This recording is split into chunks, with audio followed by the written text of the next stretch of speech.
Welcome to another lesson brought to you by Skype English School. My name's Anna, I'll be your teacher today, and we're continuing our focus on interview preparation questions, and this is our second lesson. And we're going to continue today looking at general interview questions and possible answers. If you could change one thing about your personality, what would it be? What does success mean to you?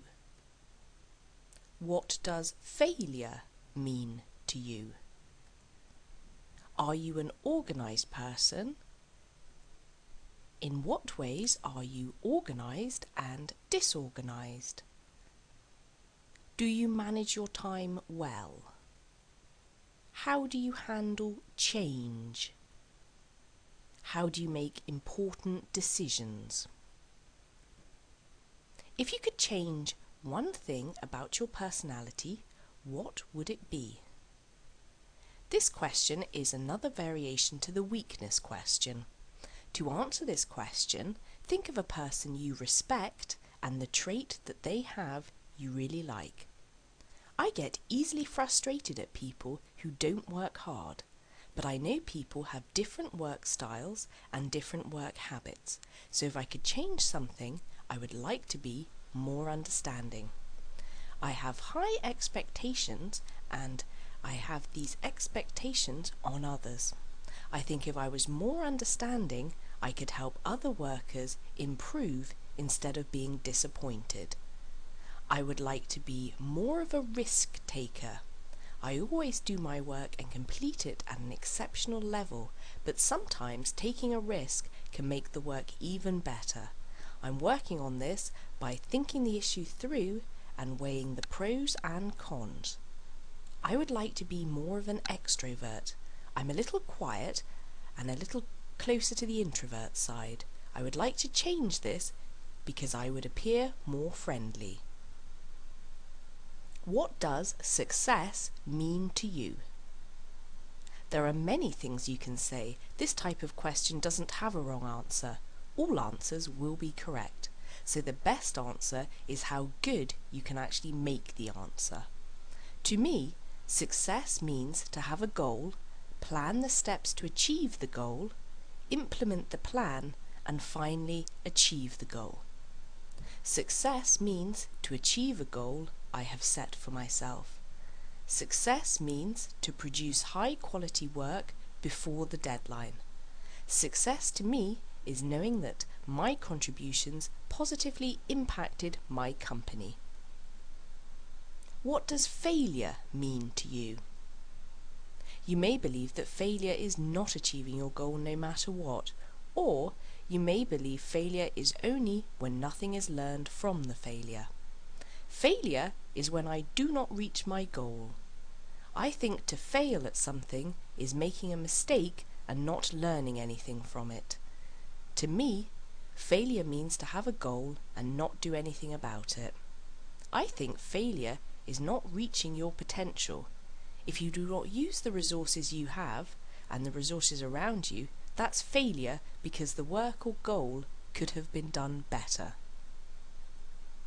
Are you an organised person? Everyone will say that they're organised. Take this time to be creative with your answer. You can use these types of questions to leave a strong impression with a creative answer. Or, if you are not creative, then the best way to answer this question is with an example. I'm a very organised person. I like to know exactly what I'm going to do for the day and the week. So I outline my tasks and organise my workload. By doing so, I can organise my time and work better. I believe I am very organised. I like to organise my work by priority and deadlines. I do this so I can produce the highest quality work in the amount of time I have. I think I'm quite organised. I like my documents and papers in a way where I can retrieve them quickly. I also organise my work in a way where it's easy to see exactly what I'm doing. Organisation has always come easy to me. I naturally organise things like my desk, time, assignments. and work without thinking about them. This helps me tremendously during times when I'm approaching a deadline.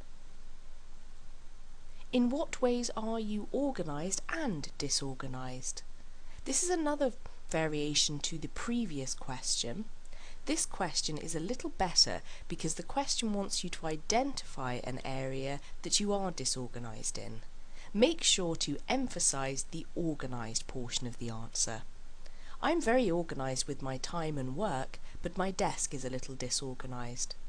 Since I work with many files, I like to keep my desk organised. I always have everything in a certain place so I can find things easier. The area I'm disorganised is probably my computer desktop. I usually have so many icons everywhere. I should organise it a little, but I've never needed to. I organise my schedule the best. I'm used to many meetings, so it's important for me to be organised with my schedule and time. The area I need to improve is probably my file cabinet.